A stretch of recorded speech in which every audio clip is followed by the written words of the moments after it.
Қайырлы күн қыздар, сіздермен бірге бота. Біз бүгін ораманнан, яғни ханым деген тамақты жасауды үйренеміз. Видеоның соңына дейін қараңыздар.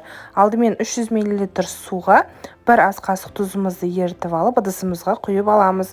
Оның үстінен шамамен 700 грамдай ұн салып, қатты қылмай, қатты жұмсақ қылмай, орташа жұмсақтықта қамыр илеп аламыз.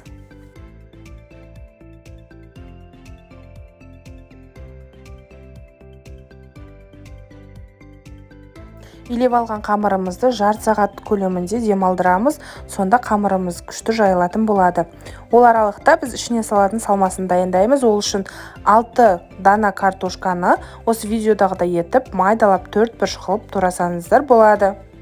Егер қонақ келіп қалып немесе уақытыңыз тапшы болатын болса, қырғыштан яғни теркадан өткізіп алсаңыз да болады.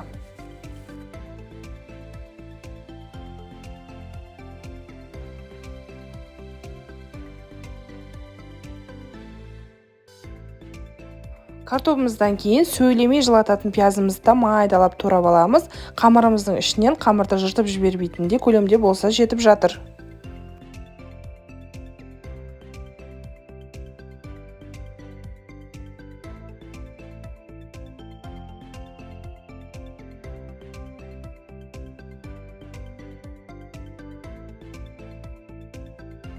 Картошкамызды саламыз, оның үстінен пиязымызды саламыз. Пиязымыздың үстінен 800 грамм немесе 1 килограммға шамалас фаршымызды салып, оның үстінен 1 ас қасық тұзды саламыз, және де 1 шай қасық бұрышымызды салып, жақсылап араластырып аламыз.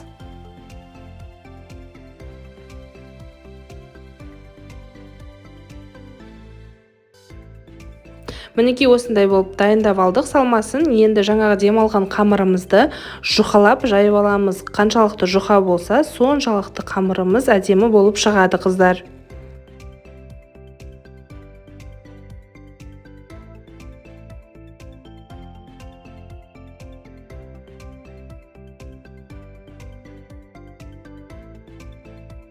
Мінекей қамырымызды жұқа етіп жайып алдық. Енді қамырымызға азғанда ғана ортасына сұйық май құйып, сұйық майымызды қамырымыздың барлық жеріне жеткенше осылай жағамыз дағыны салмамызды осылай салып, оны да барлық жеріне жететіндей етіп, бір келкі етіп, жан-жағына тарқатып аламыз.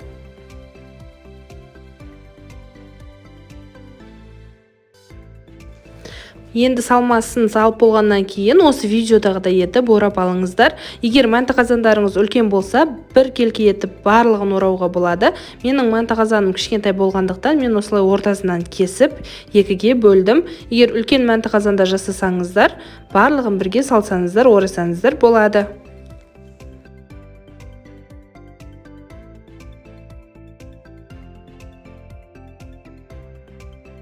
Дайын болған ораман нандарымызды осылай мәнті қазанымызға салып аламыз дағыны. Қайнап тұрған суымызда 50-55 немесе 1 сағат бойы пісіріп аламыз.